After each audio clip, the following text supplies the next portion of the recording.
ఇక రాష్ట్రంలో ఇంకొక చర్చ బాగా నడుస్తూ ఉందండి. అదేంటంటే అధికార పార్టీ, గతంలో అధికారంలో ఉన్న పార్టీ వైఎస్ఆర్సీపీ కార్యాలయాలు, జిల్లా కార్యాలయాల్లో ప్రభుత్వ స్థలాలు కేటాయించుకున్నారు. ఆ ప్రభుత్వ స్థలాల్లో పర్మిషన్లు న్యాచురల్గా ఏంటంటే అధికార పార్టీయే కాబట్టి వాళ్ళు అప్లై చేస్తే ఆటోమేటిక్గా పర్మిషన్ కూడా వచ్చేస్తుంది. కానీ ఆ పర్మిషన్లు కూడా తీసుకోకుండా వాళ్ళు బిల్డింగులు, చాలా పెద్ద బిల్డింగులు కట్టారు అనేది ఒకటండి. రెండోది, ఈ బిల్డింగ్స్కి ఎవరు కడుతున్నారు? వైఎస్ఆర్సీపీ అఫిషియల్ ఫండ్స్ నుంచి వస్తున్నాయా, స్థానికంగా నేతలు ఫండ్స్ నుంచి వస్తున్నాయా, మరి రామ్కీ సంస్థ కడుతుంది అనేది ఒక వార్త బాగా వినిపిస్తూ ఉంది. ఈ రామ్కీ సంస్థకి ఎవరు ఫండ్స్ ఇస్తూ ఉన్నారు, ఎందుకు కడతా ఉంది అనేది, దీన్ని కూల్చివేయటానికి కూడా మున్సిపల్ అధికారులు నోటీసులు దాదాపు మీ ఒంగోలు జిల్లా ఆఫీస్ తప్పితే మిగిలిన ఏ ఆఫీస్కి కూడా పర్మిషన్ లేవు అనేది స్పష్టంగా తెలుస్తూ ఉంది. అన్నిటికీ నోటీసులు ఇచ్చినట్టు, అందులో ఒక ప్రధాన కార్యాలయాన్ని అయితే సీడ్ యాక్సెస్ రోడ్డుకి అడ్డంగా ఉందని చెప్పి పర్మిషన్ లేదని కూల్చివేయటం కూడా జరిగింది. అది అసలు ఏ రాజకీయ పార్టీ అయినా ఇలా ప్రభుత్వ స్థలాలని ఈ విధంగా, అది తెలుగుదేశం కానీ మరి ఎవరైనా అది సమంజసమేనా ఇంత స్థాయిలో? 100% ఇది కరెక్ట్ పద్ధతి కాదు సార్. ఎందుకంటే కాంగ్రెస్ పార్టీ దాదాపు 56 సంవత్సరాలు కేంద్రంలో అధికారం చేపట్టింది. దాదాపు 54 సంవత్సరాల దాకా రాష్ట్రంలో అధికారం చేపట్టింది.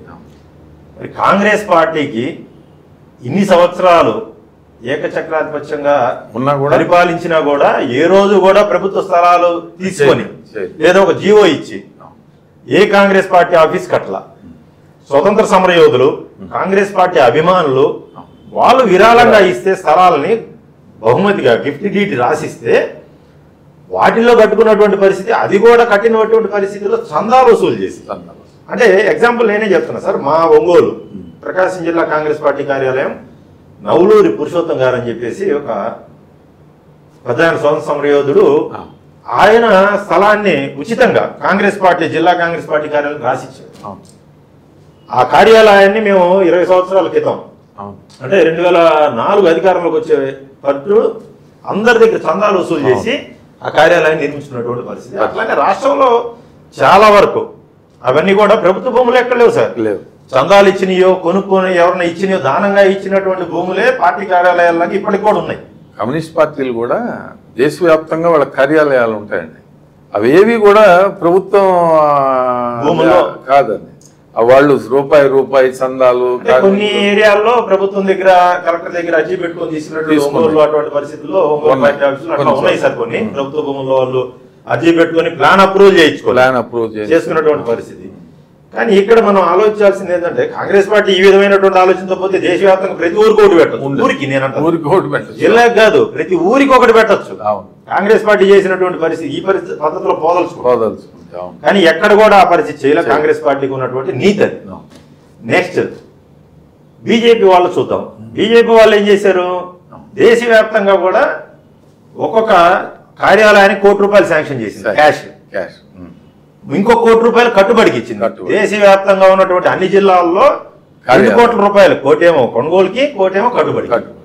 అంటే వాళ్ళు ఇంకా ఏం చేశారనేది చూద్దాం. ఢిల్లీలో వాళ్ళ ఆఫీస్ చూస్తే ఒక 4 5 స్టార్ హోటల్లో ఉన్నటువంటి పరిస్థితుల్లో వాళ్ళ మరి కాంగ్రెస్ పార్టీ ఆఫీసు ఈ రోజు వరకు కూడా ఆ కంటైనర్ లో నడుస్తా ఉంది. మరి ఇన్ని సంవత్సరాలు మరి కాంగ్రెస్ పార్టీ గురించి, అవినీతి గురించి మాట్లాడుతూ ఉంటారు వీళ్ళందరూ. ఇకపోతే ప్రాంతీయ పార్టీల విషయానికి వస్తాం.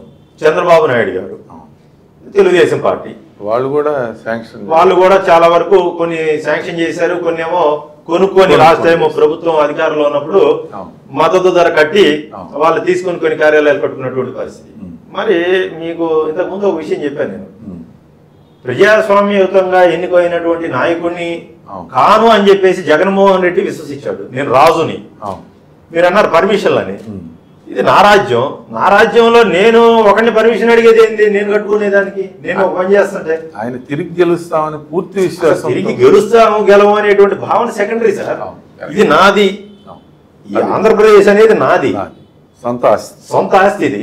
నా రాజ్యంలో, నా రాష్ట్రంలో, ఆయన రాష్ట్రం అని కూడా నా రాజ్యంలో మరి నేను ఒక పని చేయాలనుకున్నప్పుడు ఇల్లు కట్టుకున్నా, ఆఫీస్ కట్టుకున్నా, ఒకరిని పర్మిషన్ నేను అడిగేది ఏంది?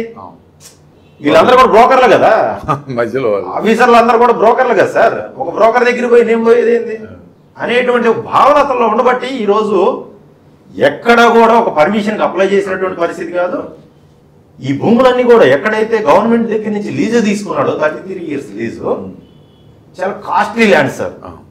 అంటే నేషనల్ హైవేకి ఆనుకొని ఒక సిటీకి అందుబాటులో ఉన్నటువంటి కమర్షియల్ ప్లాట్లు, కమర్షియల్ ల్యాండ్స్ ఇవన్నీ కూడా ఈయన తీసుకున్నటువంటి. చూడండి, మా ఒంగోలు అయితే అసలు బైపాస్ ఒంగోలు టౌన్ లోకి వచ్చేటువంటి పాత బైపాస్, కొత్త బైపాస్ కొత్తది కాదు, పాత బైపాస్ అంటే టౌన్ లోనే ఉంటాయి. ఆ జంక్షన్ లో తీసుకున్నాం, 2 రోడ్ల జంక్షన్, 2 హైవే రోడ్ల జంక్షన్ లో ఆయన తీసుకున్నటువంటి పరిస్థితి. మరి ఈ రకమైనటువంటి ఆలోచనలో ఉన్నప్పుడు మరి ల్యాండ్స్ ఆయన ఆలోచన ఏంటంటే ఆయన తెలివిగల వ్యాపారస్తుడే, కానీ వ్యాపారస్తుడు ఈ రకమైనటువంటి తప్పు చేస్తాడని ఆయన సెల్ఫ్ గోల్ వేసుకున్నాడు. ఎందుకంటే ఆయన ప్రభుత్వానికి ఆ ధర చెల్లించి తీసుకోవచ్చు, మార్కెట్ రేట్ పెట్టేసి అవి రేపు ఫర్దర్ గా 10 ఏళ్ళకో 20 ఏళ్ళకో కొన్ని వేల కోట్లు అయ్యేది. ఈ రోజు ₹1 కోటి కట్టినా కూడా కమర్షియల్ ప్లాట్లే కదా, మార్కెట్ రేట్ ఉంటే మహా అయితే అంత 40 లక్షలు 30 లక్షలు ఉంటుంది. మరి అంత పెద్ద బిజినెస్ మ్యాన్ ఈ తెలివి తక్కువ పని ఎందుకు చేశాడు అనేది అదొకటి. నేను నాది ఇది, నన్ను ఎవడు అడుగుతాడు అనేటువంటి ఒక భావన కావచ్చు. ఇకపోతే మరి రామ్కీ సంస్థ కట్టిస్తుంది అనేటువంటిది లాస్ట్ టైం మనం ఎలక్ట్రల్ బాండ్స్ అని చెప్పి కూడా మనం మాట్లాడుకోవడం ప్రధానమైనటువంటి చర్చ జరిగింది. దాని మీద సుప్రీంకోర్టు కూడా పారదర్శకత కావాలనేటువంటి బ్యాంకులకు కూడా ఇవ్వడం జరిగింది. అదే విధానం ఇక్కడ వైఎస్ఆర్ కాంగ్రెస్ పార్టీ ప్రభుత్వం జగన్మోహన్ రెడ్డి గారు కూడా చేశారని మనం అనుకోవచ్చు. అంటే బీజేపీ ప్రభుత్వం భయపిస్తుంది, నరేంద్ర మోడీ గారు భయపిస్తారు. ఏ సంస్థనైతే భయపిస్తుందో వాళ్ళు ఎలక్ట్రల్ బాండ్స్ అవన్నీ కూడా తీసి ఇస్తాం, పార్టీ దీనికి ఫండ్ ఇచ్చినటువంటి పరిస్థితిలో వాళ్ళకి అది క్లీన్ చేసినటువంటి పరిస్థితి, లేకపోతే కాంట్రాక్ట్ ఇచ్చినటువంటి పరిస్థితిలో బీజేపీ పోయింది. సేమ్ టైం జగన్మోహన్ రెడ్డి గారు కూడా అదే పద్ధతిలో రామ్కీ గారికి ప్రభుత్వ కాంట్రాక్టర్లో లేకపోతే ఇంకే రకమైనటువంటి లబ్ధి చేకూర్చినందువల్ల క్విట్ ప్రోకో అనేది దీన్ని మనం ఇక్కడ చూసుకోవచ్చు. గతంలో వీళ్ళే ఈడీ కేసుల్లో కూడా ఇదే వీళ్ళందరితో కూడా ఒక సంబంధాలు అవగాహన ఉన్నటువంటి పరిస్థితుల్లోనే ఈ రకమైనటువంటి పరిస్థితుల్లో పోయి ఈ ఆఫీసులన్నీ కూడా కడతా ఉన్నారు. అవి కూడా ఒక పార్టీ కార్యాలయాలు లేవు, రాజా మహల్స్ లాగా ఉన్నాయి అవి. అంటే ఇది నా ఆస్తి, ఆయన బిల్డింగ్ ఆ గిల్లర్లు అన్ని కూడా ఆయన ఇంకున్నట్లే ఉంటాయి. చూడండి మీరు, ఆయన ఇల్లు కూడా అట్లానే ఉంటది, ఆఫీసులు కూడా అట్లానే ఉన్నాయి. ఆయన కట్టుకున్నటువంటి లోటస్ పాండీలు కానీ, లేకపోతే ఇక్కడ ఉన్నటువంటి అమరావతిలో కట్టినటువంటి ఇది కానీ, లేదు అక్కడ వైజాగ్ లో కట్టినటువంటి రిషికొండ మీద కట్టినటువంటి బిల్డింగ్స్ కానీ, ఇవన్నీ కూడా ఒకే నమూనాతో ఆల్మోస్ట్ ఆల్ ఉంటాయి. కనుక ఆయన రాజసౌదాలు ఇవి నావి, నా రాజ్యం అనేటువంటి భావంతో వెళ్ళాడు. అందువల్ల ఆయన ఈ విధంగా చేయడం జరిగింది. రెండోది అసీడ్ యాక్సిస్ రోడ్డు మీద కట్టడం ఒక కారణం ఏంటంటే అసలు అమరావతిని నిర్వీర్యం చేయాలి, అది ఆలోచనతో దాని మీద కట్టాడు. ఆ రోడ్డు అనేది ఉండకూడదు, అడ్డంగా కట్టినటువంటి పరిస్థితి. కనుక ఇవన్నీ కూడా కరెక్ట్ కాదు. ఏ పార్టీ అధికారంలో ఉన్నా ప్రజల ఆస్తుల్ని కాపాడాలి, కానీ వాల్యుబుల్ సైట్లు ఇవన్నీ కూడా చాలా వాల్యుబుల్, ఆ పార్టీకి నేను రాసుకుంటాను అనుకోవడం అనేది కరెక్ట్ కాదనేది మా అభిప్రాయం. కాంగ్రెస్ పార్టీ ఎప్పుడు కూడా ఈ రకమైనటువంటి ఆలోచనతో భావంతో రాజపాలన చేయలేదు, అధికారంలో లేదు.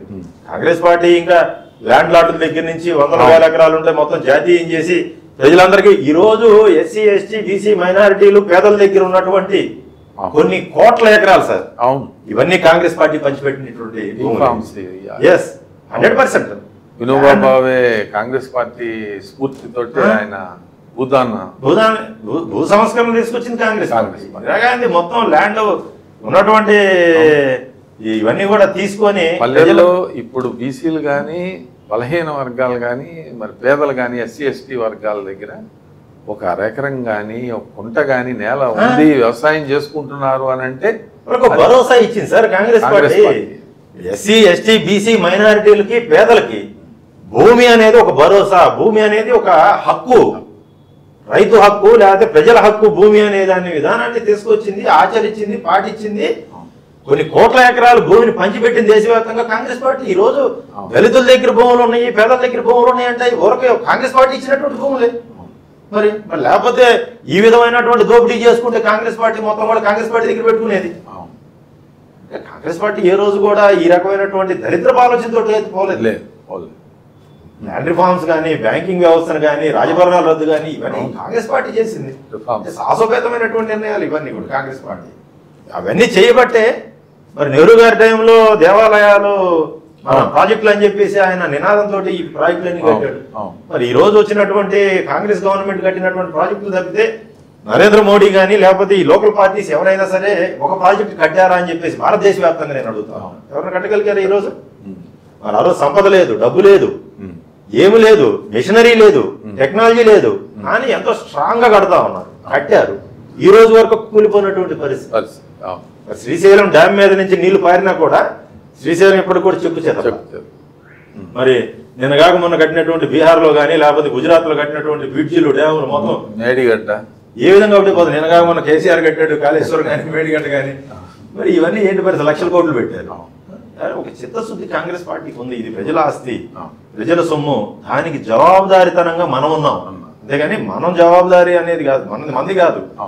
ప్రజల ఆస్తులకి జవాబుదారీగా, రక్షణగా మనం పాలన చేయాలి అనేటువంటి సిద్ధాంతంతో కాంగ్రెస్ పార్టీ ఈ రోజుకి కూడా ఉంది. కాబట్టి ఇష్టం వచ్చినట్టు వాగ్దానాలు చేయటం కానీ, ఇష్టం వచ్చినట్టు కానీ ఇవన్నీ కూడా లేదు. కాంగ్రెస్ పార్టీ సార్, బీజేపీ కొన్ని 16 లక్షల కోట్లు కార్పొరేట్లకి రుణమాఫీ చేసింది లాస్ట్ 10 years లో. మరి కాంగ్రెస్ పార్టీ అడిగిన విధానంగా ఏ రోజు కూడా బీజేపీ రుణమాఫీ చేయలేదు రైతులకి. మరి ఈ రోజు నిన్న కాక మొన్న తెలంగాణలో కాంగ్రెస్ పార్టీ రైతులకి 2 లక్షల రుణమాఫీ ఎట్ టైం చేస్తామని చెప్పేసి August 15th. మరి డబ్బులు ఎక్కువగా ఉన్నప్పుడు చంద్రశేఖరరావు గారు కూడా చేయలేకపోయినటువంటి పరిస్థితి. అంతకుముందు 2009కి ముందు కాంగ్రెస్ పార్టీ దేశవ్యాప్తంగా కేంద్రంలో అధికారంలో ఉన్నప్పుడు రైతు రుణమాఫీ చేసింది. ఎంత ఉంటే అంత. మరి ప్రజల పట్ల, పేదల పట్ల, రైతుల పట్ల కమిట్మెంట్ ఉన్నటువంటి పార్టీ కాంగ్రెస్ పార్టీ. అది కనుక కాంగ్రెస్ పార్టీ చిత్తశుద్ధిని ఎవరు శంకించలేరు. ఈ మధ్యలో వచ్చే వాళ్ళు వాళ్ళ స్వార్థం కోసం వంద మాట్లాడతారు, ఓట్ల కోసం. అంతేగాని ప్రజల్లో కాంగ్రెస్ పార్టీకి మంచి వాళ్ళ గుండెల్లో ఉంది సార్ ఈ రోజు కాంగ్రెస్ పార్టీ. లేకపోతే నేను 4% ఓట్లు కాంగ్రెస్ వచ్చాయి కాదు, గెలవదని తెలిసి కూడా 4% ఓట్లు వేశారంటే కాంగ్రెస్ పార్టీనే బెటర్ అని నమ్మి కాంగ్రెస్ పార్టీకి ఓట్లు వేశారు. ఈ రకమైనటువంటి వ్యవస్థలో, ప్రజాస్వామ్య వ్యవస్థలో జగన్మోహన్ రెడ్డి గారు ప్రజల ఆస్తుల్ని, అందులో వాల్యుబుల్ ఆస్తుల్ని తీసుకుని పార్టీ ఆఫీసులు కేటాయించుకొని ఆయన కట్టుకోవడం అనేది దుర్మార్గమైనటువంటి చర్య. దాన్ని మేమైతే కాంగ్రెస్ పార్టీ తరఫున ఖండిస్తా ఉన్నాం. అది కరెక్ట్ కాదని కూడా మేము చెప్తాం. నమస్తే, ధన్యవాదాలు sir. Thank you very much. అందరికీ, వీక్షకులందరికీ కూడా నమస్కారం. మరిన్ని అప్డేట్స్ కోసం మా కాయ్ టీవీని సబ్స్క్రైబ్ చేసుకోండి. మా వీడియో కనుక మీకు నచ్చినట్లయితే లైక్ చేయండి, షేర్ చేయండి. మీ విలువైన అభిప్రాయాలను కామెంట్ బాక్స్లో తెలియజేయండి.